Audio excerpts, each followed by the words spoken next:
Hey guys, this week on Barbell Shrugged, we went to regionals up at Central East. You can be able to see our little adventure, a interview with Rich Froning and Dan Bailey, some time with Nick Urankar, and you'll be able to see CTP's and my little adventure with getting towed near OSU campus.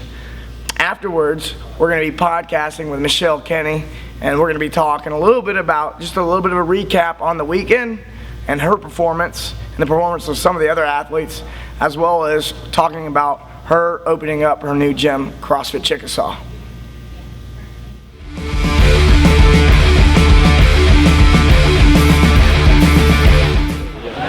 Awesome. All right, Mike Bledsoe here, Barbell Shrugged, here with Dan Bailey and Rich Froning, talking about bros hanging out, or bro time? Bro time. Let me tell you a little story first. So Hillary, my wife, she wakes up this is the morning after this all happened. She said in the middle of the night, so Dan will be Hillary, I go, bro time. I have a habit of talking in my sleep. She said at first she was like, oh, here we go, and then all of a sudden, slap, bro time. And I was like, I don't think I did that, but apparently I talk in my sleep a lot, so we always get made fun of for our bro time. Dan's kind of our referee at the house, because Hillary's she's a lovely lady. Lovely lady. So it's good. I know how that is. Yeah, you understand, but if you got another guy there that kind of, no, you're wrong, so it kind of helps. Yeah, See, Mike has 2 girls. I have 2 girls in my house, so yeah, we've got a female roommate who's also a teammate, so okay. Works out real well, but Ashley has to behave herself. So it does help a little bit. Yeah, it does help. So she just doesn't want to be known as a crazy, I think. As a crazy. Edit that out. Edit that out. All right. So I heard a rumor that you guys were eating pizza on Friday night. Yes. Is that both of you? And last night. Absolutely. And who? And last night. Last night. It was Chipotle last night. Chipotle? I had Where did you park? And crust meat lovers. What's that? Where did you park? We tried going. We got towed from Chipotle. We're at Days Inn, right in the hood, right next to the Chipotle. Nice. Yeah. We ran through the hood because we got towed. Oh, you got towed. Nice. Yeah. Is pizza like a normal? Is that normal pre-workouts? Every 2 weeks. Every 2 weeks. Thin crust, meat lovers. You can do it before the CrossFit Games in LA? Maybe. I feel like it. Wait, so does that mean you went to Pizza Hut? Domino's. Ah, my man. I'm the 2011 Papa John's Pizza Driver of the Year. Are you? Yeah. Oh man. Yeah. I didn't know who else. Better ingredients, better pizza. We're gonna have to switch you. He's got a plaque and everything. Well, I could get like maybe you could talk to him about a sponsorship for us in pizza or something. I could work that out. Let's do it, man. That'd be awesome. People would love that. You had an epic finish on WOD 4. Yep. Through the bar. Yeah. It almost hit me in the head. Everybody. I don't know if you guys saw that. Everybody was counting your reps at the end. How did that feel? It was pretty cool. I was talking to one of the ladies earlier, one of the CrossFit media people. And she was like, it was one of the coolest parts. I'd say that's probably the coolest part of the weekend is having, I don't know, however many 100 people counting every rep you do. It's pretty cool. Yeah. Pretty I've had one person count reps for me before, and I had to make them. I can't imagine having a couple hundred. No, it was pretty cool. It was pretty cool to see it. Very good. Hey, you make fun of me for going like this and then you chuck the bar in the air. What's that? Yeah, but you're just there's no yeah, but. And then Look at me. I can throw 165 pounds in the air. But I liked it. I thought it was cool shit. I appreciate that. I liked it too. I saw Dan get motivated by it. Did he? No, I was too busy drooling on the floor. Dan has a problem where he snots when he starts breathing real heavy, like just snot and spit, and it's just. I can't help it. It's like a racehorse. It's like right in front of me. It's like a racehorse. It looks horrible. Like racehorses have like snot dripping down their face, and I need to turn around every time I face the crowd. I've been following Brian McKenzie on Twitter, and he has an athlete here, Lindsey Smith, and he's been tweeting about just athletes in general and efficiency and all that kind of stuff. He's an efficiency fiend. Both of you guys move really, really well. From the rower, like on the one WOD, the rower to the pistols to the queens, you're moving real clean. I've noticed that's pretty much the difference between you guys and the guys that are in like 30th place.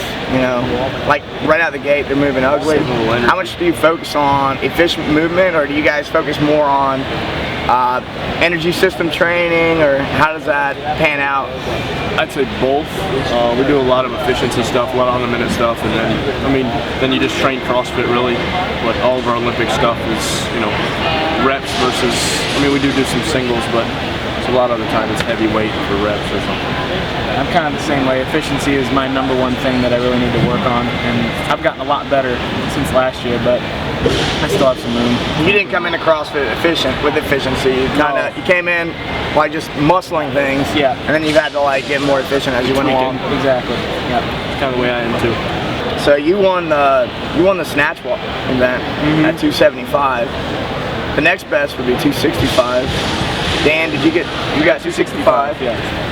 And then Marcus Hendren did too. Marcus Hendren got 265 as well. Yeah. You got more double unders though. He got more double unders. I think he only took one attempt and then did double unders. I took 2 attempts. I did see that. Yeah, I was like, there's a couple guys that did that. They did one pull and they were like, all right, double unders. Yeah. I thought I could get it, so I went again for it. But you were far enough ahead where you could do that. It wasn't gonna kill you. No, How did the double unders along with the snatch? How did that? I didn't think it was that bad. It kind of warmed you up almost. It was the combination of 150 squats, 120 pull-ups, and 90 shoulder overhead that really affected the snatch, I believe. But I think that was a big maybe the hang cleans too, and pistols, and 2K row. 2K row might have hurt too, but. I don't think the double unders really had much to do with it. I think that and we warmed up for about an hour and a half over there. I probably did 100 snatches in the warm-up area. A lot of people think you guys are freaks and it's unbelievable. And I talked to you earlier and you were talking about you were sore.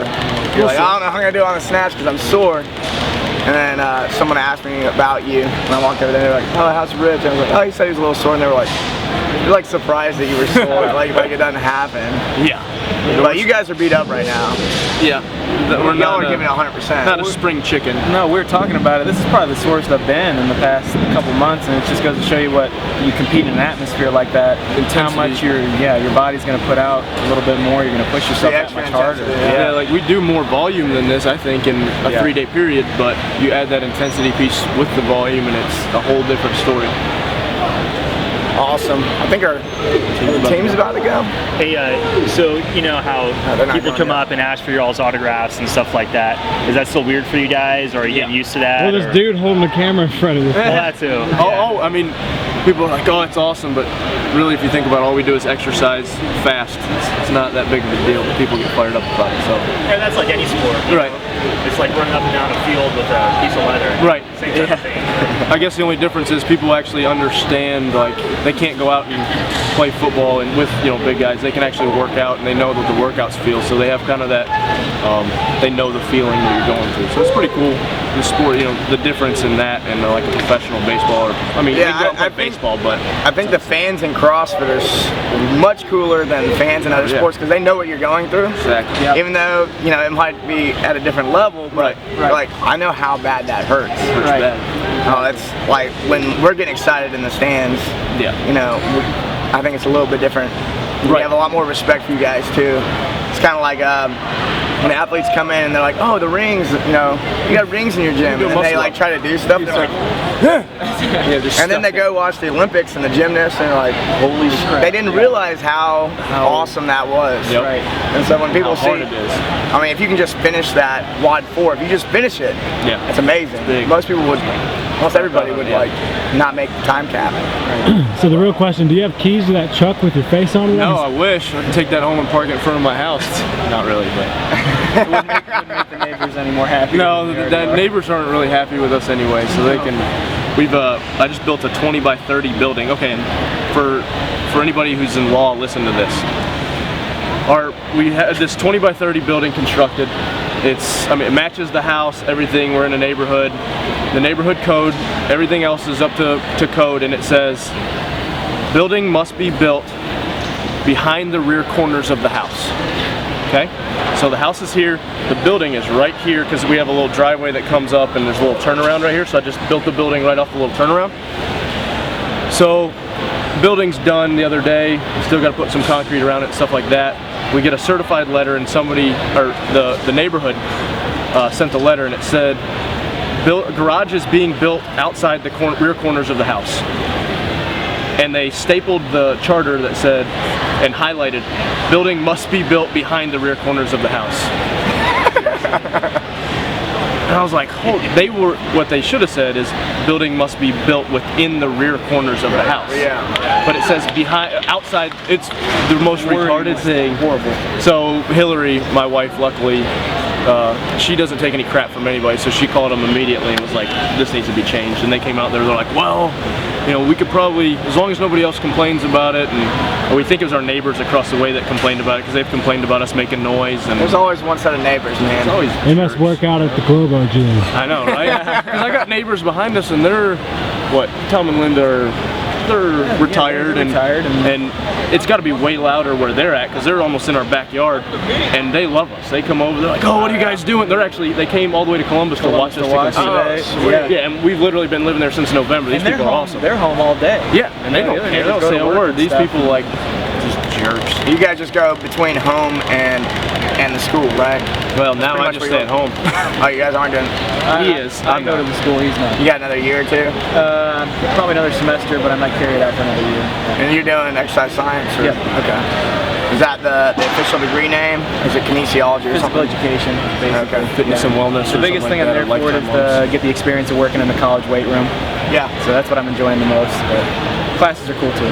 You enjoy coaching football players? Yeah, it's fun. Yeah. It's fun. I mean, It's amazing there's some how days much- that are interesting, but yeah. It's amazing how little they know when they show up. You go there expect, oh, these guys, they can't squat. Oh my gosh, there's some guys who are, you know, twice my size, and I can clean more than them. It's like, that's not right. It shouldn't No, it's happen. not you right. know? Very cool. The teams are about to go, so I gotta go cheer on our team, Faction. Super But good luck, guys. Yep, appreciate it. Yeah. And good luck to CrossFit Faith on Oh yeah. y'all's team. Yeah, right. Just praise God you bear that name. That's nothing to be ashamed of. I'm gonna go pick up our coach car. As you can see, we used to be barefoot methods of running. I'm wearing my rainbows. Me, I'm using these brand new, super deliciously tasty, flaming bright yellow Reeboks.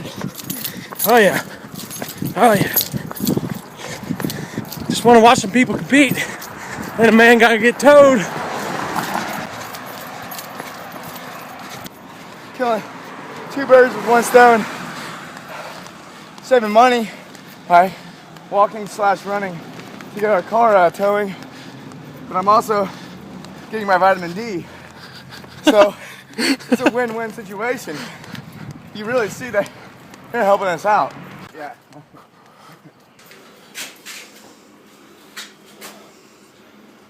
Hola.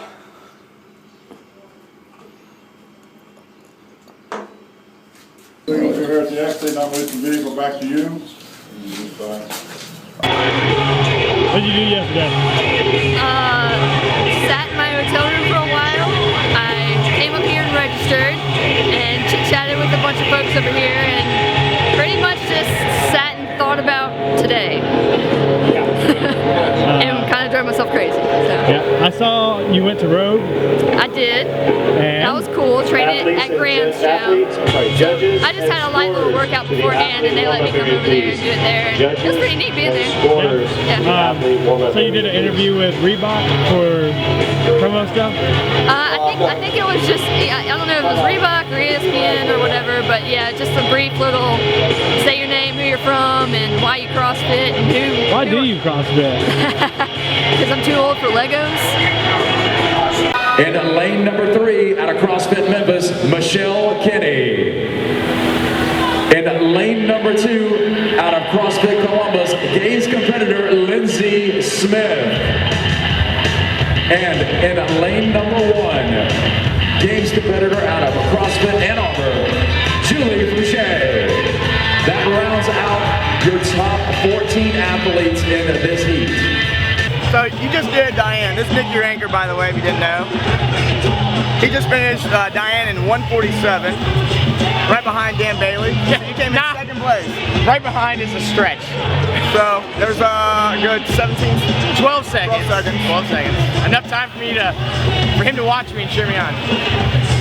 So you can hear Dan Bailey cheering you on afterwards? I didn't hear him. I could just see him looking at me and kind of smirking like, yeah, I got you. Well, how do you feel about second place right now? Well, as we were talking about before, I feel good, you know, going really, really fast. But it sucks knowing that somebody's going faster than you. And not just like in that workout, it wasn't just, oh, he got me by a second or two. It was, oh wow, I'm getting off my deadlifts, about to break what was a world record, and now it's already become a new one because the guy's already done. Literally getting off, go to my handstand push-ups thinking yes, and then seeing him get off. And knowing I still have 9 more reps, and I'm still gonna get under 150. How do you feel about the next one? Love it, I love them all. This is different for me than most CrossFit WODs because it's a gaming workout. You know, you go out and blaze through that row and then the pistols and then go through the hang cleans, there's no way. So what's your strategy here? Stay calm. And then when I get to the cleans, clean 30 times as fast as I can. You're gonna be able to do them unbroken? Yes, I will do them all unbroken after I drop it multiple times.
1, CrossFit Games competitor and the first to the bar.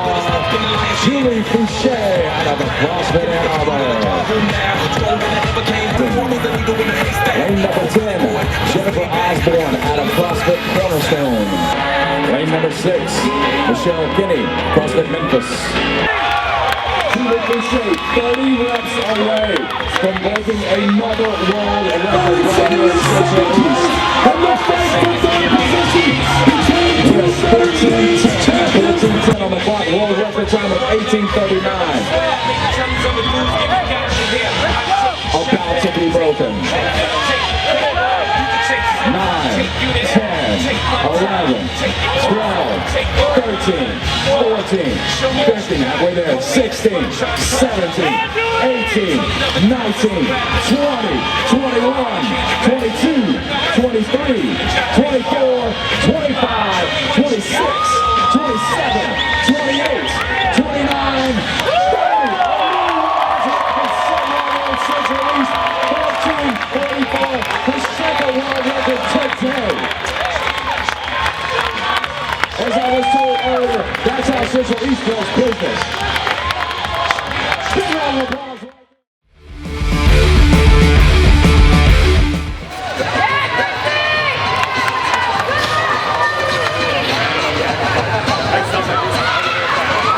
30 seconds.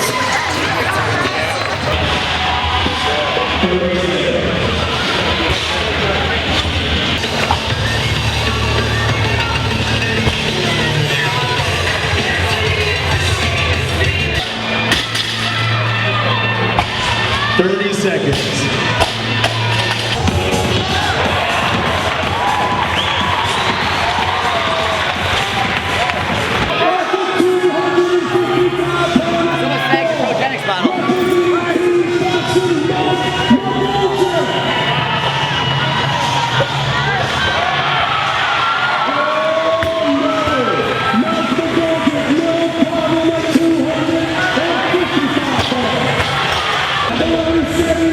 Third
Bailey, Froning and Hendren.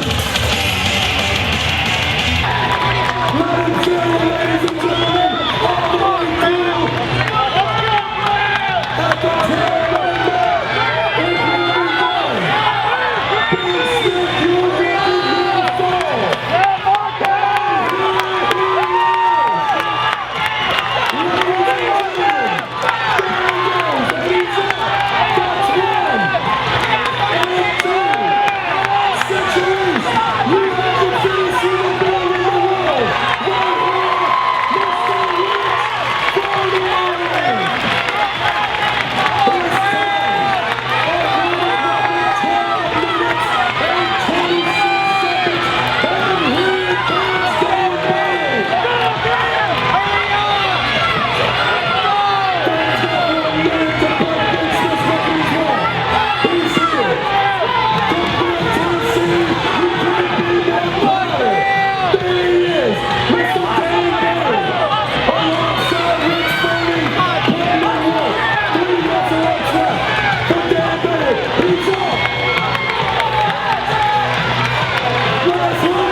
In 2010, he came in right behind Graham in second place. There are your top 3 male competitors. All right, folks. You're back with Barbell Shrug. I'm Mike Bledsoe. Doug Larson and Chris Moore here. Hello. With our, I don't know if she's our guest or our host. But we're with Michelle Kinney at her She's a guest gym. on the show, but host in physical space. Well, then that makes sense. Thank you, Chris, for clearing that up. Yeah. We're with Michelle Kinney and her new box, CrossFit Chickasaw. Chickasaw. You gotta say it 3 times; it'll stick in the head, man. There you go. And I'll say it officially. This is a very nice space. Appreciate that. Yeah, this is one of the like nicest startup CrossFits I've ever seen. I've seen like 3. Like, this is the nicest one so far. Mm-hmm. All right. When's opening day? May 18th. So this Friday. Oh, snap. Would be some sort of team-wide, some sort of promotional, hey, come in, 2 workouts for the price of 1, free candy and cakes. It's pretty much going to be free all weekend, so, but yeah, we'll have everybody in here working out and simple workouts so that everybody can do them, and it'll be fun, hopefully. Give people a taste of the sport of fitness. Yes. I have been seeing some buzz on Facebook and Twitter a little bit about people that are looking forward to opening. Mm-hmm. I think you're going to get some members right off the bat. Have you been mining that online very much? We've gotten quite a few newsletter sign-ups and a lot of tweets and Facebook messages saying, we can't wait for you to open. These are unique people that haven't even started CrossFit before, and so that's really neat to see as a bunch of new people already excited about it, and they don't even really know what the heck it is. It's not people at CrossFit Memphis or anywhere around town. It's just brand new people, new to the sport, and I'm looking forward to introducing it to them. Have you been getting any emails or phone calls from people that are like, I saw the CrossFit Games, I want to compete? No, actually not. I did get one a while back, but I'm like, okay, we'll figure it out. But yeah. Meanwhile, they're working on their abs and their bicep curls. they will all meet preparing. They'll have that moment where 10 people come in, 5 people go, holy Christ, that was really hard. I'll never come back here again. And the other 5 say, holy Christ, that was really hard. Where do I sign up? Mm-hmm. Yeah. Is that something you're kind of looking forward to, is getting some competitive athletes in here? People that are looking to go to the games but don't really have much exposure to CrossFit specifically? Yeah, that's exciting to me just because I like seeing that fire in an individual just because I have it myself. At the same time, it's really hard to be like, yeah, I want to coach and guide these people to compete and do what I do, because I realized, if I'm at regionals, I'm not coaching anybody. There's no way I could assist them in any way. So it's going to be like a tough situation. I definitely get excited when people are excited about competing in the sport, but at the same time, I feel like I can't do enough for them as a competitor myself. So we'll see about how that will work out. That's an interesting idea, because I've always heard it described as there's a moment where you decide, okay, now I will put more effort into coaching. And that probably does mean that now you do not put much effort into your training. Right. It's that crossing that threshold. You can't really do both those things unless you outsource a lot of the coaching duties to people who are training around. You sort of call the shots and oversee it, but you can't be involved on the level you need to be in to really call yourself the coach. From what I've seen, and for a while I actually thought it was possible to do both. And then from what I've seen is usually... This is juggling. This means juggling? That's me juggling. Okay. Not holding your balls. Okay. This is a compliment. This is a compliment. This is a scale. No, I remember seeing like some box owners who are highly competitive CrossFit athletes. I was like, oh man, these guys are running box, they're coaching athletes, and they're CrossFit Games athletes themselves. And come to find out, after time goes on, these guys are not nearly as active in their own gym as I thought they were, or as the way it appeared at first. So usually if somebody's like highly involved in coaching their athletes and all that kind of stuff, it's kind of hard for them to Yeah, I mean, really what you can do what is you're talking about. You can schedule the workout that you're going to do, and then basically have people train with you. And then in the midst of you doing your workout, say, fuck, man, come on, keep the bar overhead, blah, blah, blah, weight on heels. It's not really coaching, it's just guiding through. That's sort of what I had to do for years in powerlifting. It's like I was not really coaching. I was saying, well, don't do that shit, do this shit. And then I would do my set, and like, then you can now tell me what I'm doing wrong. It's more like a communal coaching situation. Right. But then compared to a coach that is observing the training of, say, 10 weightlifters or 10 CrossFitters, and is also thinking about the things they're doing outside of the gym, how to balance all that for the long term. What are you eating? How can we organize that better? What meets you're going to go to? How can I program ahead of time? Like that all takes so much time. You cannot focus on what you need to do. I just don't think that's quite possible. not when there's a practice going on either. That's I think in a lot impossible. of cases too, when you get to a certain level, being in that type of setting is actually some of the most beneficial training, that I've ever had. Like just training around other people that are really good. They're not really coaching you, but you're just kind of there all together, and you're all snatching together. You're helping them, they're helping you. You got some eyes on you from other people that have a lot of experience, and I've gotten a lot of benefit out of that. But new people, maybe not quite as much. Yeah, I agree with that, Doug. I went to CrossFit Talent in Franklin and had some of the best training sessions that I've had in a while, and Cheryl Brose was there, and training alongside somebody of that caliber. I mean, we both PR'd. It was incredible, and we weren't really like. We would just say, hey, check this, or I mean, little tweaks, but it was really awesome, really great atmosphere, and that is a really great, situation to improve with each other. But in terms of maybe an entire team, maybe an affiliate team, that'd be a little tricky, I think. Would you see yourself getting that role as you? Every athlete comes to the point where they're like, okay, I clearly am now not in the mix. I mean, like, right. By the time.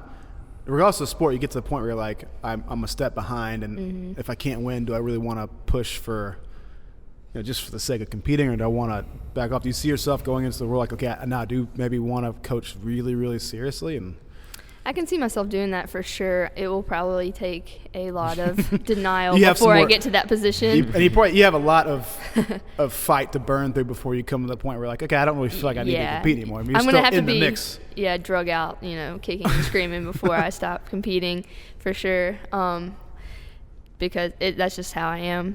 You've still got years and years and years in you, I think. I mean, I like to think so. I mean, some of the most competitive women are in their mid-30s. It's the age, at least so far, it hasn't been a real factor for women. Well, there's also the idea that they have these master levels in the CrossFit Games. That's where pretty cool. People are kicking a lot of ass. Like the last year watching the games, the coolest moment for me was seeing they'll have people like in their 60s and 70s doing those crazy wads. I mean, you have the ability to compete well out. And like in my stage of training, I see strength sports as I'm not going to win anything now. I didn't win anything in my prime, really. But training smart, I know that I'll probably be much stronger than everybody used to get beat by the time I'm 50 or 60. Like I plan on squatting what I squat now when I'm 60, and the guys who are squatting 100 pounds more than me a couple years ago will probably be in fucking wheelchairs by then. So my plan is to be victorious on the back end. I got a long game strategy. Yeah. He's just like Richard.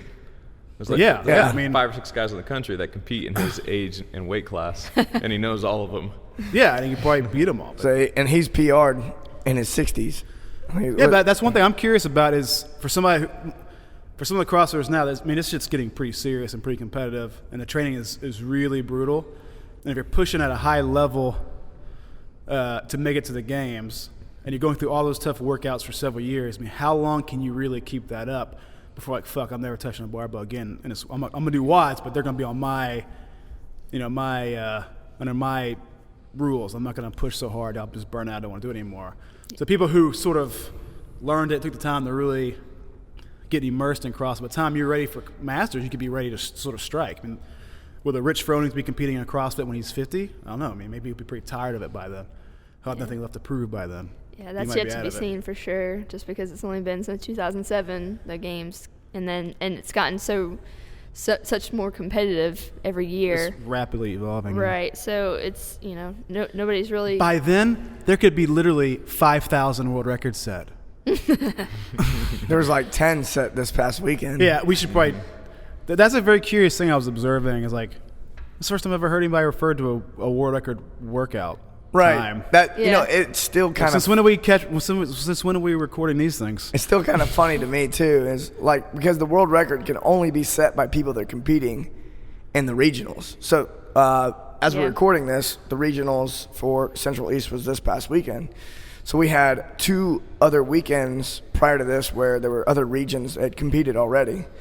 And, yeah, I mean, there had only been, say, for the women and men, there'd only been less than 200 people each that have actually done this. So it's like, well, out of 200 people, you hold the record. Is this the first time they recorded them? Like, literally, that regionals, okay, that was the fastest time, world record, and now 10 guys break it. 10 new world records. Is that how they did it? Well, we'll start I think recording? they were doing it last year, too. But I think things like Diane, which is a common workout, I think the world record was set for that, where no one had ever even videoed and said, hey, I did this in a minute 30, here's my recording. It was like a real world record.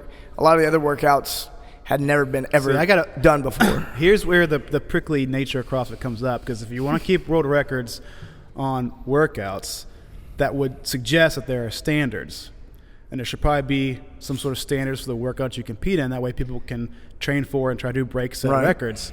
So in some CrossFit competitions, there's going to be something like this Diane WOD. Everybody knows about it. They know what the world record is. And there's going to be some made-up shit that no one's ever done before right next to it that's really awesome and cool, but then you're going to get the fastest time on that, and then maybe 5 years down the road, maybe you repeat that, and then you go, okay, 5 years ago we did this in a random competition, and the fastest time was that, so that was the record. It gets clumsy when there's so much variation in it.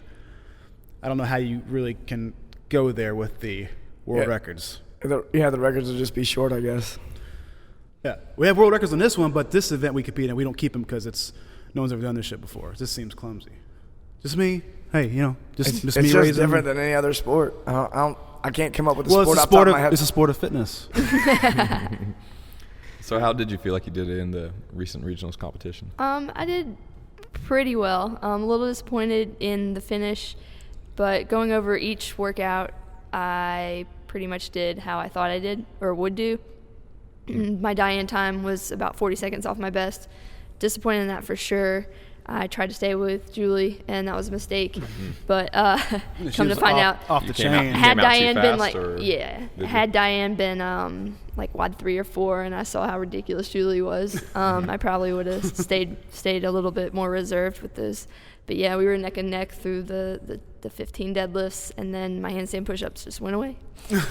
And I get that they do, but I had a pretty good feel for when they do, and they went a lot earlier than they normally do. So anyway, with WOD 2, I pretty much did everything as planned. I was supposed to row between an 8:25, 8:30. I rowed an 8:26. I rolled through the pistols pretty much without stopping and just battled through those cleans. Obviously needed to be a little bit stronger. I ended up finishing 7th in that workout, which I finished 7th in Diane, and Diane should have been a stronger workout for me. So this dumbbell snatch was what gave me the most trouble. I finished the lowest in that, and that pretty much took away all games hopes. But it was just, there's a lot of technique involved with that, and I didn't have it clearly. And it's like, it's easy to be like, oh, I'm a small athlete. Well, Fouché is, smaller and beat everybody in the world record. And so, but I was really proud of my WOD 4 finish, and one of the goals of the weekend was to finish WOD 6, because at the time no female had done that. And of course Julie did, and then I was the next person. So really, it was a good note to end on, a little bittersweet at the same time. But kind of looking back at the scores, I would have had to done some incredible things kind of outside of my abilities to actually qualify. My snatch, I hit 135.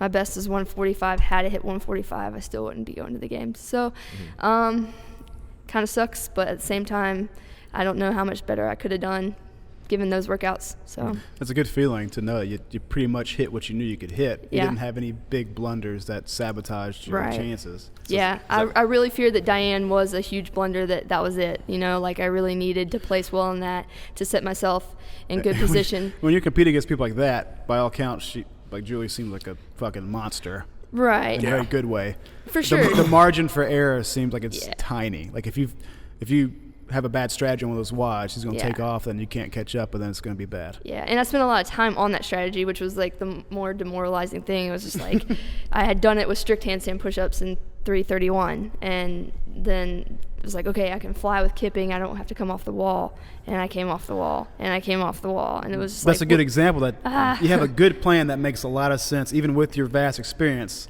On paper, like, fuck, this is a good strategy. Yeah. And when you got in the heat of it, you realized this fucking is not a good strategy. And there's no way to know it until you got in it. Yeah. But the good part of that is you went through it now. That's vital experience you have now to arm you in the future events. Yeah, You have definitely. to fail and fuck up to get the real meaty lessons out of competition. I mean, Right. The best things you're going to learn are from blowing up and fucking off and not finishing it what you wanted to. Yeah. If you crush effortlessly, you don't learn anything from that. Yeah. It was interesting. I didn't really pay attention to much of the game site during the weekend, and the announcers did their little games predictions, and every single one of them mentioned, well, if Michelle Kinney can handle the weight, she'll be going, but if she can't, she's not. And WOD 2 will tell us if Michelle Kinney's strong enough this year. And I was like, man, I've got that reputation being weak. But anyway, but it's interesting. Fuck you guys, man. Yeah. Well, that's like the commentators like NFL going, I'll tell you what, the team that stops the other team the most today is going to win. Like, if Michelle Kinney can lift the most weight, she's going to do really well. Like, fuck you, Captain Obvious. By the way, those guys didn't do a terribly good job of now. I wanted to fucking scream every day. That one guy, I was watching one of the team WODs. I think it was the one where we were going through the rower and then the pistols and then the cleans. Oh, yeah. The one where Brandy fucking was behind him all She bummed. Like, man, we're going to annihilated fucking not do good. And then all of a sudden, it's like, what? She just fucking instantly finished? What happened? Like a jump in the She video. didn't put the bar down. She just fucking just crushed the cleans and was done. I was like, what happened? Well, the funny thing is, we all knew she was going to do it unbroken. Yeah. But the guy was like, and when she got to it, I was like, well, in the heat of the moment, sometimes things don't go as planned. And I was like, I hope that all goes as planned and she doesn't put the bar down. And I was extra confused because Everyone announcers else didn't call us as first. I go, did I just see what I thought I saw? I mean, she's like a fucking apparition. She just grabbed the bar and was done all of a sudden. And That's ran because across the finish line. There was two other teams that had already started before her, and in their minds, everybody had broken up their cleans. So it was an impossibility to them that someone would do them unbroken, and she did. And then that announcer was like, team faction coming off the row wire. Weird pronunciation for all these words. Power clean. I was like, this doesn't sound natural. What are you doing? I wonder if you were hearing a different announcer than us. Then there's a second guy who's more like, all right, ladies and gentlemen, coming up, team wide. I'm like, That was fucking probably calm the down, bro. MC. That's the same guy who was doing the games last year. Oh, yeah. Like, That's Travis. Yeah, that Travis. Yeah, I mean, was doing an all right job, but like just way over the top. We had him last year for regionals, and I was like, I hate this guy. And then he got a lot better. Yeah. He did. He made a lot of improvements. The other guy was worse. The guy who was sort of calling I think towards the end of the competition, he was like sort of calling the in between the WODs. Like, okay, everybody, in 5 minutes, we're going to do this. Stay tuned. That guy. The bald guy, I think. The bald, yeah. I haven't paid much attention to those guys, but I do remember vaguely. Yeah. So do you think that it's more for you, the challenge for things like the dumbbell snatches and the snatch ladder, you think it's more strength or technique or kind of a combo? I really think it's almost all technique. If I think I know I'm strong. It's but if you watch Julie move and just how effortless everything is to her, it's not because she's got this crazy superhuman strength, which she probably does, but she moves so efficiently, and right. Her and Spieler are probably the most efficient movers in all of CrossFit, and I need to try to push towards that rather, than I put on some size this year to get stronger, and I did get stronger. Now, we had to hang clean 135 30 times. At the games last year, we cleaned from the ground clean and jerk 135 3 times, and this was on the world level. So this is times 10. Doesn't make any sense. From the hang on the regional level. So, and I handled it, and I have gotten a lot stronger. I have made a lot of progress, but the level, what they asked out of us in terms of our strength and, that strength endurance was, that bar was raised super high again. And I don't know how much they can keep going up, but you take a look at the finishers. The Heather Walsh girl that finished ahead of me, she's a big athlete. Lindsay Smith is a tall, bigger athlete, and then Julie is basically the person that I'm like, all right, she's the one that defies all that. She's right. Smaller than me, and she's moving the weight easier. So I think it's technique and having somebody physically with me when I train to be able to clean that up. So. Just curious, on the dumbbell snatches, what was the hard part? How did you miss those reps? Where you missed? It was my left hand only, and Did you have to go between the hands? Yeah, you had to alternate. So if you failed left, you had to get it before you switched to your right. And I was just letting it get too far away from my body. And I knew it, and I was trying to keep it close, but that adjustment, as I got fatigued, it was just getting worse and worse. It just reminds me of some of the lessons I picked up while I was learning how to do those circus dumbbell presses. You first pick it up and you're inclined to sort of try to do it like you would do any other press, but all the tricks on it, these subtle differences like leaning away from the dumbbell to keep the dumbbell over your pelvis, and then when you pop and catch it, it's like the weight was cut in half. Versus if you're doing this, you're like, bah! What obviously is going to tip you forward. It's like little tips, like probably shifting your body weight when you snatch it, probably make the thing fly up effortlessly if you align it over your hips. It's probably some little silly little thing. Yeah. That I probably know made it twice as hard. And prior to the WODs being announced, had you ever done a dumbbell snatch? No. Like almost ever? No. No. So when I actually really like them. So did you just go grab a dumbbell and go, it must be like this? Yeah, pretty much. And then YouTube wasn't much help. Yeah. If you do dumbbell snatches, there's some kind of goofy guys, not CrossFit affiliated, doing them. And then, over time I started saying, okay, well, this feels better than this. And then, Mcgoldrick and a couple of them were like, hey, try this, try that. And I got to where I could do them. I couldn't even do the 70. I was like, you've got to be kidding me. We have to do 40 of these. I can't do one. Mm-hmm. And so I made a lot of strides in those 4 weeks from when they announced it to actually doing it and completing the workout, in the time cap. But it was definitely my lowest finish. So that was a little frustrating seeing. I knew it was technique, and it was just like, I'm trying as hard as I can, and this is not. Drop it each time. It's not moving it. You drop it, pick it up. You have to control it down. And then let it sit dead. You can grab it with two hands on the way down, but if you drop it, then it doesn't count. And then you pick up straight from the ground. Yeah. You pick up dead from the ground each snatch. Yes. I didn't see anyone have to do a burpee. I saw a team member do a burpee. Did you? Yeah. I saw some people doing burpees. I saw some people take off running, and they got called back to do their burpee. Yeah. I actually really like killed their time.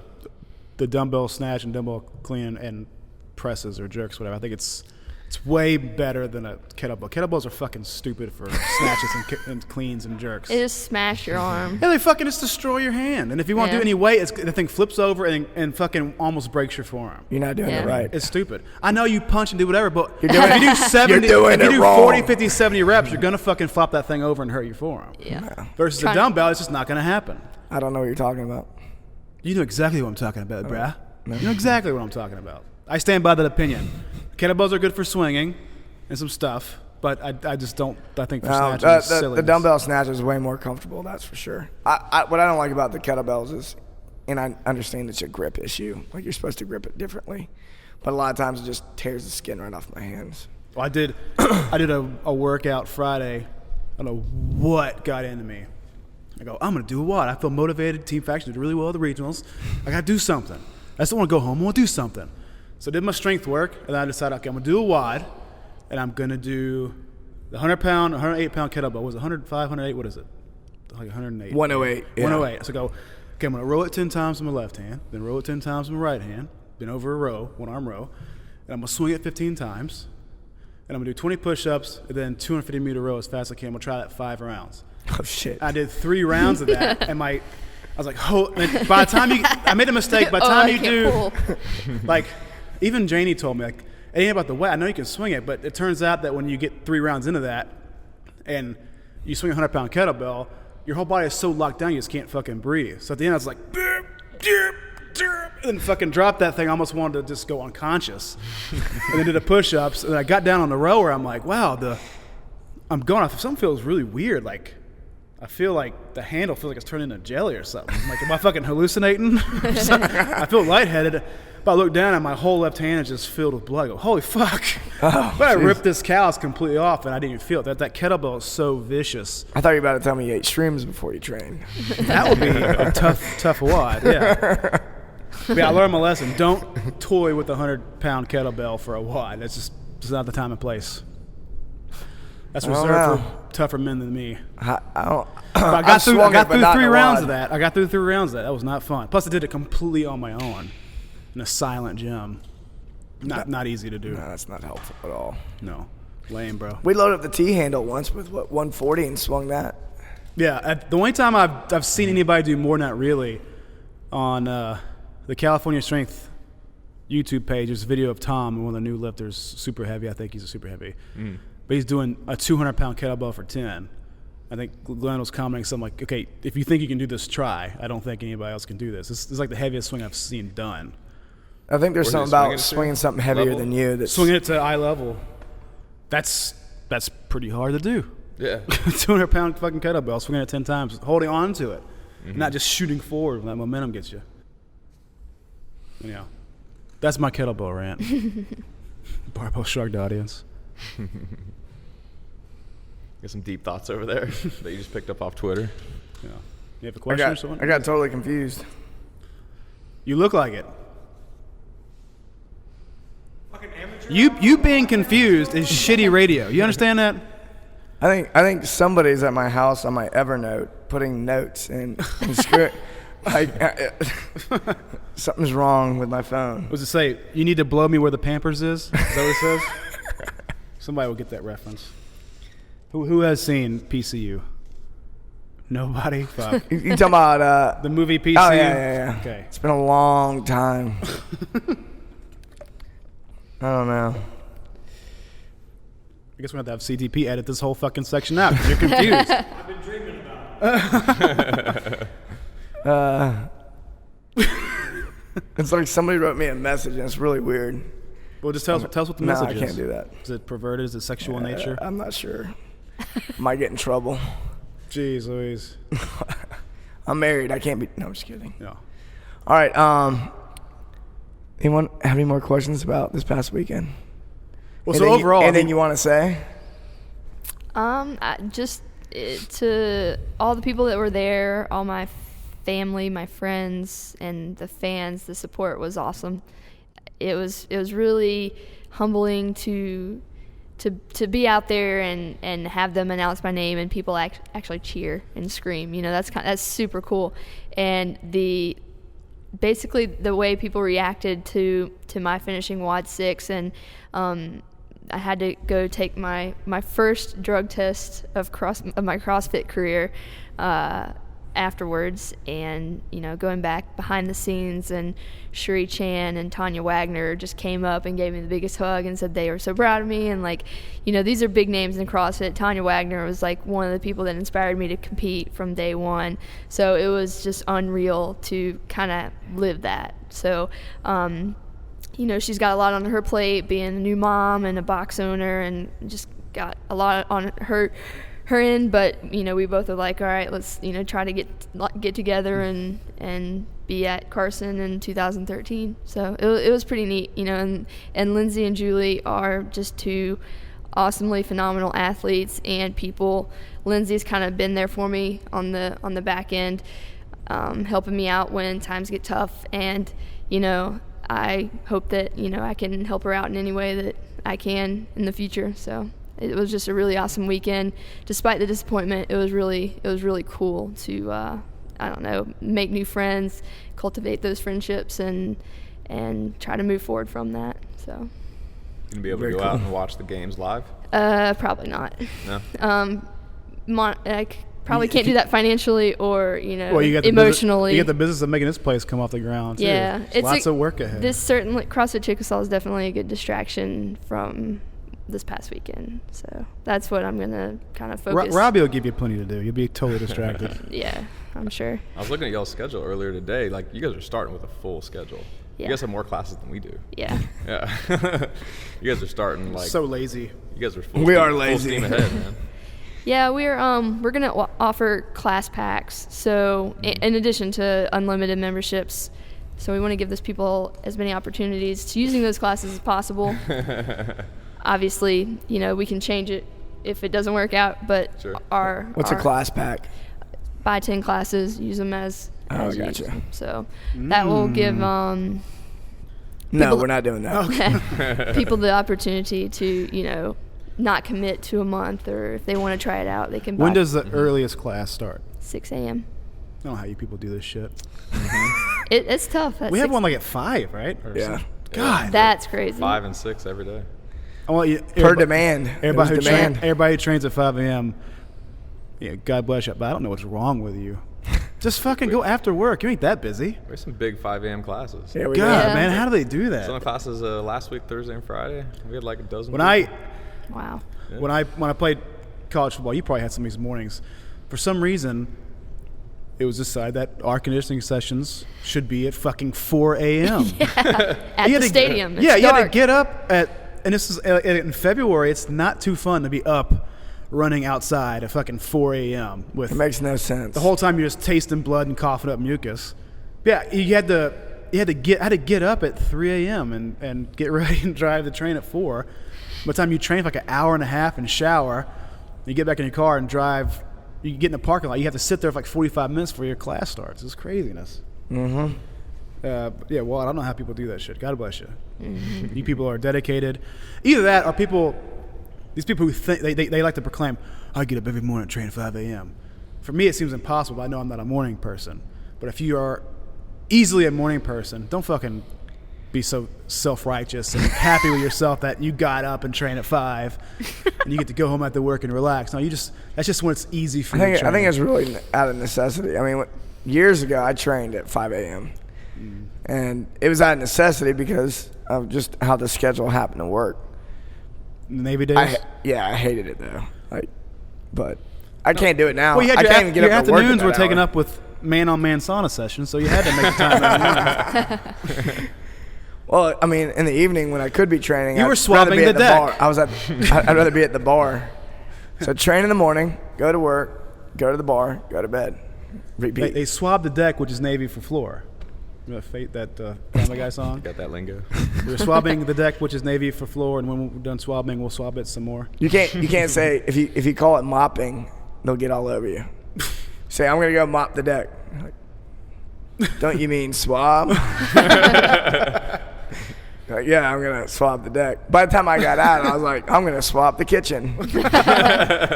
And swab the galley. Yeah. Oh, geez. All right. Now we're talking about gyms a little bit and kind of being in business. I actually happened to get an email from a guy who wants to open his own box elsewhere. And I told him that I would give him some advice. And I did shoot him back an email with, answers to some of these questions. And I don't know if we want to address all of them on the show, because some of them are like, how much money do you make? He's like, I'm not sure I'm going to talk about that. Yeah. But the $200,000 a year. But I get a lot. Make up something. I get a lot of questions from people. They're like, I want to open a gym. Can I ask you some questions? I'm like, sure, shoot. And they're like, like, all right, I guess you don't have any questions. You just want me to spout off a bunch of shit, and hopefully it'll be something you want to hear. But no, this guy actually sent me some line items, and he asked, what insurance company do you use for your gym, and what's the appropriate cost per month for that insurance? So, what insurance are you guys using? We use the CrossFit RRG for the liability, and the other one, I don't remember the. I'm with you on that. And then we have the property insurance through some other insurance company. My mom works in insurance, so I was like, here. Oh, awesome. So that was really helpful. Yeah, that's really cool. Outsourcing. But CrossFit RRG did be outside insurance sources with pricing. with the liability coverage. Yeah, and there was a lot of things that weren't covered from outside companies, outside the CrossFit RRG group, because running off site. So like if you had any type of like 200-400 meter run, if they got hurt out there, it wouldn't be covered. So you have to be on the lookout for that for sure. CrossFit RRG is the way to go with that liability, as far as I found. We priced it and compared benefits. You guys got space out back for running? Is there a strip anywhere? Well, we have a track right next door. Oh yeah, East High School's right here. So we'll probably have them. It's pretty sweet. Run out the door and. So if they get hurt out there, it's fucking the city of Memphis' problem. Get hurt on school property. CrossFit RRG, that insurance covers it. Okay. So that too. Certain hours that you're not allowed to be over there? We'll have to figure that out. I think it's a public park. It's a Memphis City park, so really? it applies to, I'm sure, sundown. Close to your mic, Doug. It's pretty convenient. Yeah. Yeah, we use CrossFit RRG as well. And before CrossFit RRG came around, I remember looking for insurance, and it was chaos out there. Like, they're like, we will cover this, but not ropes. Right. We'll cover ropes, but not like free weights. Like, what kind of insurance people don't understand is this? the risks and what the actual risks are. Well, it was either you had to find like insurance companies that were geared towards martial arts studios, or insurance companies that were geared towards like a traditional gym with like machines and stuff. But those wouldn't cover ropes, and so like you had to find one that would cover gymnastics also. So it was one of those things where like there was always like you're always looking for one. They do this, but not this. And so I remember at one time we just went ahead and bought some insurance. I was like, well, if anyone falls from that rope, we're not covered. I just couldn't find anything. So like when CrossFit RRG came around, like when they were like, hey, we need the funding, who wants to invest? I was like, I don't have any money, but I'm going to invest anyway, because this has to happen. So we invested in that when it initially came about, and we still hold that. And that's definitely the way to go, just because, it also has, their lawyers are interested in keeping CrossFit's open. They're not going to try to shirk away from paying for something because they're trying to protect the name. What does shirk mean? I don't even know. Top secret lawyer lingo. You've been hanging out with Nick Rice too much. Listen, don't let anybody shirk you. What does shirk mean? I don't know. It's like when they shirk you. What does shirk mean? I don't know. But the people who will shirk you, they know. And you need to not be shirked. It's a bad thing, huh? Yeah, inherently bad, it seems, yeah. Oh, that's funny. We could segue into a break. You want to take a break? Do you have to pee? Yeah, pee. All right, we'll take a break and we'll come back with some more questions. Then talk about all kinds of cool stuff. CTP. Yeah, show an awesome video, CTP. Coming at you, CTP's video for the week of May, whatever this is. Oh my God. Welcome back to Technique Wad. Today I want to talk about pistols. This is probably my favorite go-to movement for any time that I'm on vacation. I recently just got back from a pretty long trip. I was gone for about 3 weeks, and there's no barbells. We could use our backpacks if we wanted to weight ourselves a little bit, but as far as getting a decent load on our legs, pistols are pretty much our only option. So my legs are all pistoled out for the moment, but they're really fresh in my mind, all the ways that I had to potentially scale, or the people that I was with on the trip had to scale their pistols. So pistols can tend to be problematic for two specific types of people, excuse me. Number one, anyone that has a very limited range of motion at the ankle joint is going to have a hard time doing pistols. You can see if I can't bend my ankles very much, if I get to about here, then I'm going to start to fall over backwards during the pistol. You're going to have a lot of ankle range of motion here to be able to get down that low. So the way that you test that was the way that I was standing originally, both feet together. You want to put your arms out in front of you and try to go all the way down. If you can't get all the way down like this without falling over backwards, then you probably have some type of restriction, usually at the ankle, that's limiting you in your pistol range of motion. So that's the first thing. If you can't do that, then you're gonna probably want to spend a good bit of time stretching your ankle joints to see if you can get that range of motion. That way you can get full depth, excuse me, on your pistol. If you can't, that's no big deal. Doesn't mean you can't do any single leg work. There's all kinds of variation that you can do to scale the movement until you have that full ankle range of motion. If not, then you're gonna end up going down, and then your foot's gonna rotate out and your knee's gonna dive in, and you're gonna look like the guy that does the awful squat like this, except you're gonna be on one leg when you do it. But still, it's just as hard on your knee as doing it when you're doing a bilateral movement like a squat or a deadlift. So we want to avoid that, keep our ACL meniscus area of our knee healthy for as long as possible. So to scale the pistol, there's a couple different ways you can do it. Probably my number one favorite way, kind of like a level one scaling, is to grab a set of rings, walk them back, and then as I go down, I push the rings out in front of me, and then I pull myself back up. Just like this. So that's kind of my level one. Level two, I like to hold on to a band. If you want, you can pull the band, we'll be at an angle here. You can pull the band back into you. That way, it'll keep you from falling over backwards, and it also helps you up just a little bit, but not quite as much as the rings do. So again, same thing, I can go down, and the band will help me up. Level three,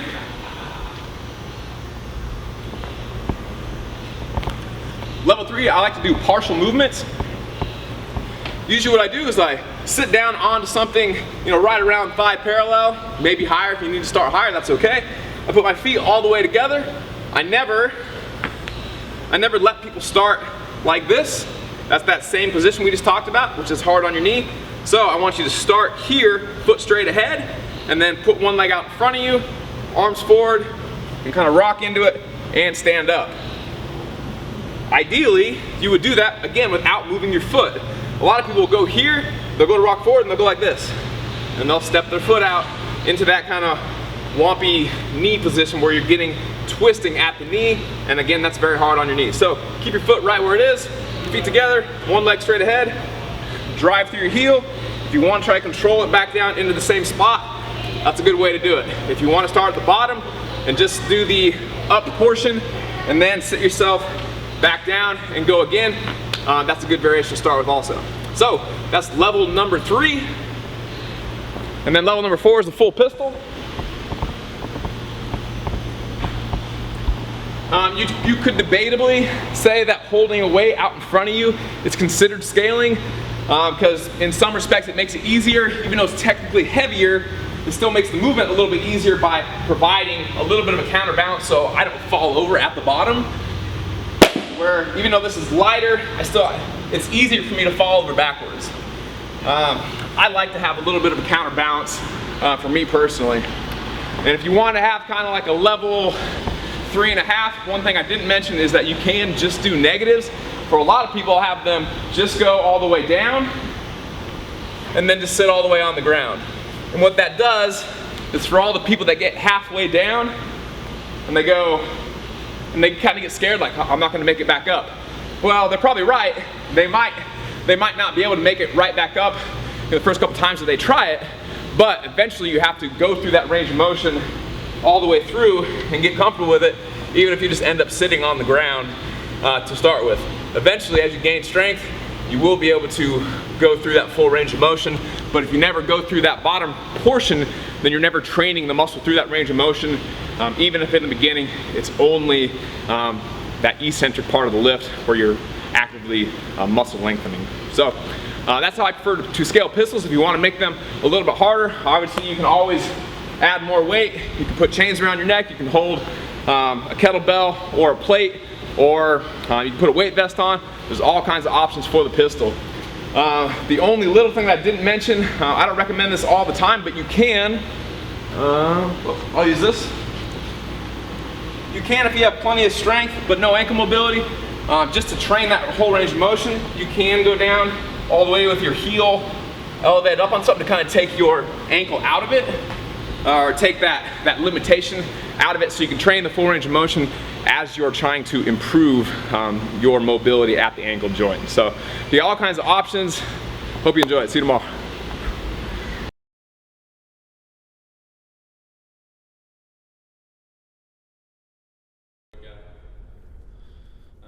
Rob, are you leaving? What are you doing? Robbie's old, man. He's got to go home and get his rest, his beauty sleep. My coach at Faction told me I need to be sleeping at least 8 hours a night. For proper recovery. 9. You're late. Go home. Go home and put yourself in your human cocoon with ultraviolet light therapy.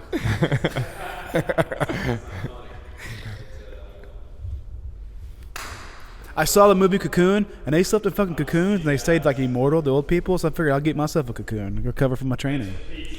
I know a guy that was preparing for regionals who he was going and spending time in a hyperbaric chamber. That's not that I believe it.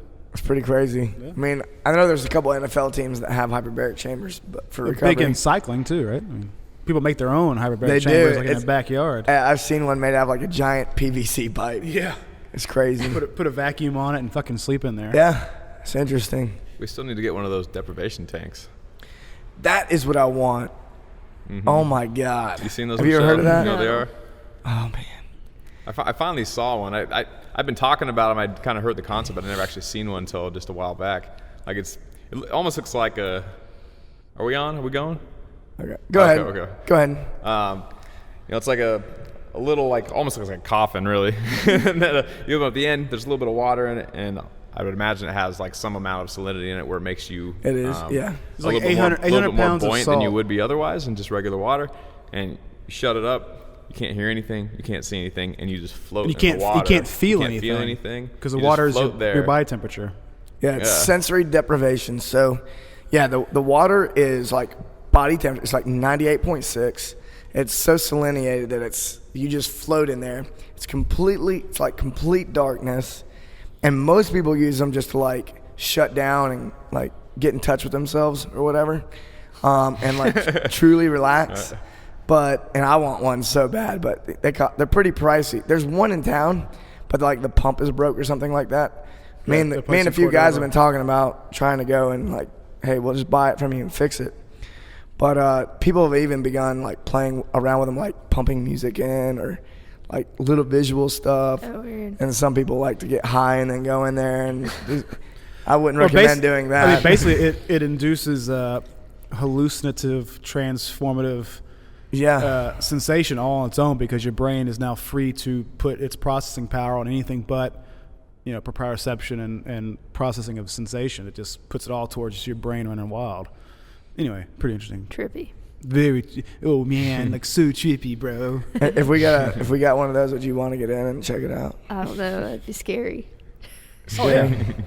You gotta let your mind go, man. Just let it go. Free yourself. Are you afraid to get in touch with yourself?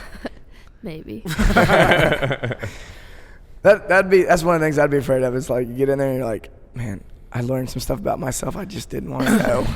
I was Lies. One of the funniest shows is An Idiot Abroad. Have you ever seen that or heard of it? Carl Pilkington, the guy who hangs out with Ricky Gervais on the Ricky Gervais show, he's like, they call him an idiot, but really he's this British guy with the most peculiar perspective you're ever gonna see ever.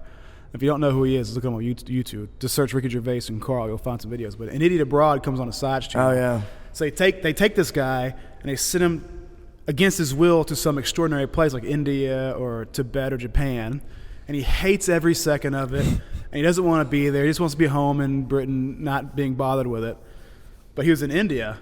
And he's talking about how people say you come to India and you have this religious experience, a spiritual experience, and you really find yourself. And he goes, you know, maybe you realize you're somebody who you weren't. You find this whole new version of you. He goes, but I don't want to do that. I mean, what if I find myself and I don't like what I find? And I go home and I realize I've been paying the bills for this guy that I no longer am. And what is that supposed to be? He had this bonkers perspective on the whole thing. He said, what's my wife going to think if I come home some other guy? You know, what is this all about? Is that the one where he walked like 6 hours to Machu Picchu or somewhere real famous, and then like right before he got there, it was like over the next hill? He was just like, this is stupid, I'm going back, and he just left. I haven't seen that one, but I've seen the one where he climbed Mount Fuji in Japan. He just bitched the whole time. And he gets up to the top, he's like, oh, look at that. He goes, it's like sunrise. He took him all night to climb to the top. Right. And the sun's coming up over like Japan. He's looking above all the clouds. There's this beautiful sunrise. He goes, oh, well, it's all right, isn't it? And he shrugs and he goes, so I guess we can go now, right? And he just walks off camera. All right, let's try to get back on topic, I guess. You have some questions? I can't believe that I'm the one pulling this back on topic. Where were you, Doug? I was in the conversation. Question number 2. How many square feet? We're getting back to the questions about the gym. Boring. Everybody had that. Boo-hoo. How many square feet is your gym, and what's your current lease per month? And that sounds specific. Yeah, and it can. Some people may not want to answer that or not.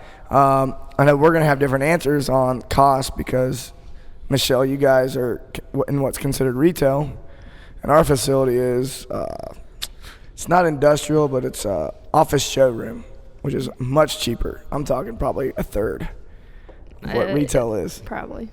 So how many square feet you got? We're right at 5,000. 5,000. That's a good amount. How many people do you think you're going to be able to handle? How many members do you think you can handle with 5,000 square feet? I would think upwards of about 200, given our class schedule, and if they are, you know, if we can spread them out over these 48 hours of classes that we're holding every week, 7 days a week, I think 200 will be about tops. I could be proven wrong. People, yeah. We've definitely had assumptions. We're like, we can't handle that many. Yeah. It's like, how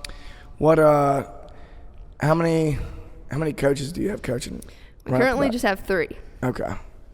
That's still a good amount right off the bat. Most places start with 1 or 2 or something like that. Right. So who else is going to be coaching you? It'll be Robbie and Jeff. Okay, very cool. So, and pretty much on our toes to look out for another coach soon, just because we know that both Robbie and Jeff have other jobs outside of this. So it might start to get too heavy for everybody.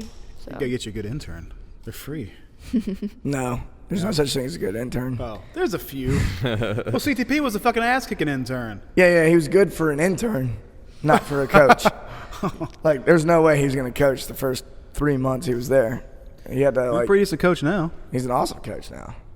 And fucking manning these cameras, son. But, you know, you can't take somebody who's in like, oh, I got an exercise science degree, you know, I'm about to graduate. Like, it doesn't mean anything. Yeah, if you get an exercise science degree and you have a certification, you get done with that and you get ready to do an internship, you've basically proven that you could start as an intern at a gym. You fucking know nothing about basically. And what do you got? What do you pay here? It'll be $5,000 a month. $5K a month. So what's that?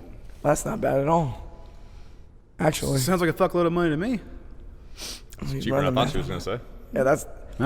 Yeah, over here I was gonna think it'd be maybe even twice that. Yeah, the rates around here are normally twice that. I don't know why this happened to be. I guess Robbie scored a sweet deal or something. Somebody's willing to do it. I like it.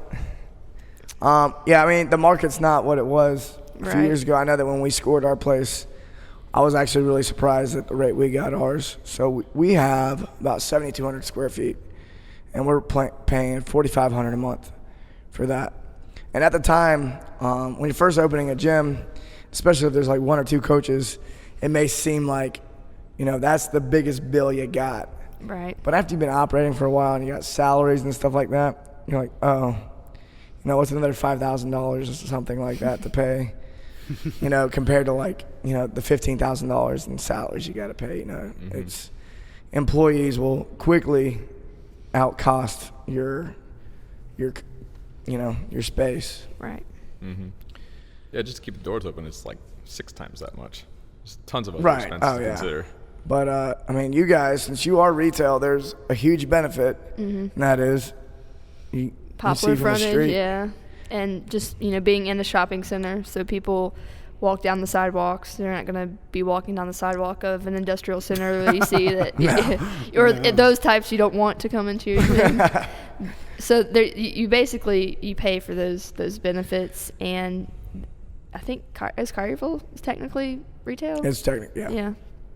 But, it's going to be interesting. Memphis really hadn't seen a big, retail CrossFit gym that has exposure with that regard. So hopefully, with this Poplar Avenue is like one of the busiest streets in Memphis. So here's hoping that. There's a number 2 stoplight right in front of the place. It's like the second Yeah. most popular, and it's close to one would be Germantown Parkway. I would think. agree with that. Yeah. And then Poplar would be number 2, but it's people going to and from work downtown from East Memphis. So that's a super good crowd to have driving by. Mm-hmm.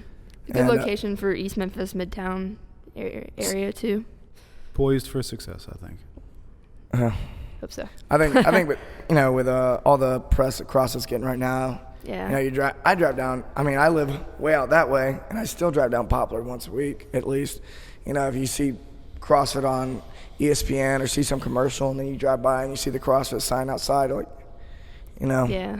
Well, if you just walk by on your way to buy a dress or something, you're gonna look in and say, "What's going on here?" And you take 5 minutes, you're gonna realize this is immediately something different than your past gym experience. When was the last time you bought a dress, Chris? Well, I've got a few dresses. No, I'm saying I know. Well, fucking Robbie's store is right there, and he sells dresses and shit. That's my assumption is people will walk towards that and go, "Oh, look, what is this?" Quite possibly. Where do you get your equipment from? We bought the majority of it from Again Faster. We went with the Rogue pull-up rig. They're just surrounding us right yes. now. So it's hard to beat it. Yeah, it's just so functional with pull-up stations, muscle-ups, and Well, you can just keep squat adding racks, to the sucker as you get more and more people, right? pretty You just much. stack on the end of it. Yeah, what you see, this is 10 feet. We'll have 24, so we'll be pretty set for a while. You can do the monkey bars? I would like to, but I doubt it. There's just not a lot. Doesn't make a lot you of can sense. do with that. Yeah. It's fun and cool. It'll take up a but- shitload of space, and you can do one thing on it. Yes. I've noticed now that pretty much anybody who sells equipment now sells these things. I wonder how they stack up to each other.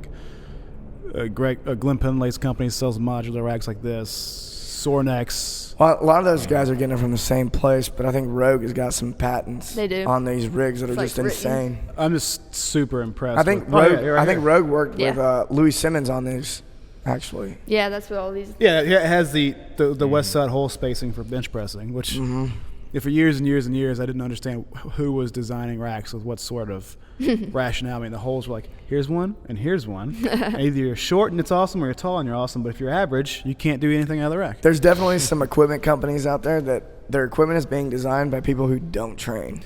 That's a good point. I mean, every time I look on Rogue's site and everything I see, I can tell that somebody is using this and deciding what makes the most sense to design. For it. These racks are just fantastic. They are. You've got CrossFit boxes with minimal square footage, and this is like the most bang for your buck regarding almost any CrossFit movement. Do yourself a favor, maximize your bang and buy one of these suckers. Yeah. Your bang, huh? Don't stare at me like all weird like. Maximize the bang. What? You guys set up it as an LLC? Yes. And do you have your DBA as different than your LLC? Yeah. CrossFit doesn't allow you to put CrossFit in your LLC name. It has to be DBA CrossFit Chickasaw. So we are actually BAMF Enterprises LLC DBA CrossFit Chickasaw. That is tight. I like that. Yes, it was pretty awesome. When it was available, I was like, yes. If I would have heard that before you got it, I would have gotten it. That's pretty sweet. We were gonna use our initials, and it was like Baxter Froman. It was like BFM or something. I was like BAMF. It sounds like a pharmaceutical company. Baxter Froman Pharmaceuticals. It does. I like that answer. That was nice. Did you guys do any type of pre-launch? You know how many members signed up? No, prior to your opening day? Wanted to and planned on it, but regionals being where they were, I could not get the software set up. I set it up while I was in Columbus, but that was a little too late. So we wanted to do a pre-launch, but it didn't happen. There's a lot that goes into opening a facility and then trying to market on top of that. Man, it's crazy. Yeah. Some people are like, it's so obvious. You should just do that. Yeah. Yeah, why don't you come over and do it for me, buddy? We would have had this. We initially planned to have a wall mount, and that wall is not structurally sound enough. You see the cracks and the cinder blocks and stuff. Our two contractors were like, no, can't do it. So that didn't stop us at our first place. Really?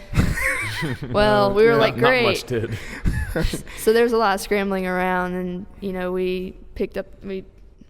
I didn't do much of it, but took off the tile. There's a lot of things that happened kind of last minute that prevented us from doing the things that we wanted to do in terms of the promotion and everything. Just to summarize, if you're going to open up your own business in a CrossFit box and you think you got it all figured out, just give it time. There'll be plenty of surprise lessons you're going to learn along the way, I guess. Yeah, so Doug and I kind of have a rule, like if you plan on, and it's going to take 2 to 3 times as long and twice as expensive. So, if you're like, oh, we need $30,000 to start this thing. No, you need 60.